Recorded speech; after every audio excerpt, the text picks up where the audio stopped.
Hello everyone, and this is Edmond Mendaro's channel and here with another quick tutorial. At sa video ito ay tuturo ko on how to enable or disable status bar and File Explorer in Windows 11. So this should hopefully be a pretty straightforward process guys, and let's go ahead. Ang next step ay dito lang sa start menu, so click mo lang yan.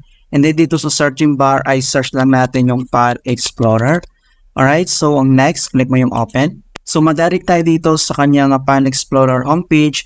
So makikita nyo dito lang sa baba yung kanyang status bar. So dito yung total item counts, and dito naman sa right side makikita mo dito yung display informations and display items. Alright, kung gusto mo itong enable or disable, ang next step dito ay dito lang sa gitna makikita mo dito yung tatlong dot.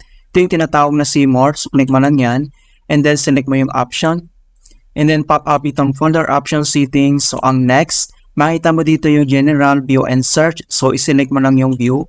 And then dito naman sa gitna makita mo dito yung advanced settings. So scroll down at hanapin natin yung status bar. Alright. And then ito na siya mga kaibigan. Makita mo dito yung show status bar. So kung gusto mong enable or disable, uncheck mo lang ito. And then click mo lang yung apply and then yung okay. Alright. So makita mo dito na na-disable na yung status bar niya. Kung gusto mo nang enable siya, so click mo na yung tatlong dot. And then select mo lang yung option. And then dito sa kanyang folder option, select mo lang yung view.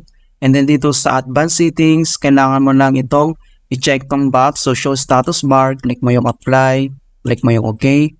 And then ito na siya mga kaibigan, makikita mo na dito. Alright, so ganoon lang po kasimple kung paano tayo mag-enable or disable ng status bar in File Explorer. Alright, so please don't forget to like this video and subscribe to my channel for more helpful tutorials and tips. And if you have any questions or suggestions, please leave them in the comment below. Thank you guys and see you in my next tutorial.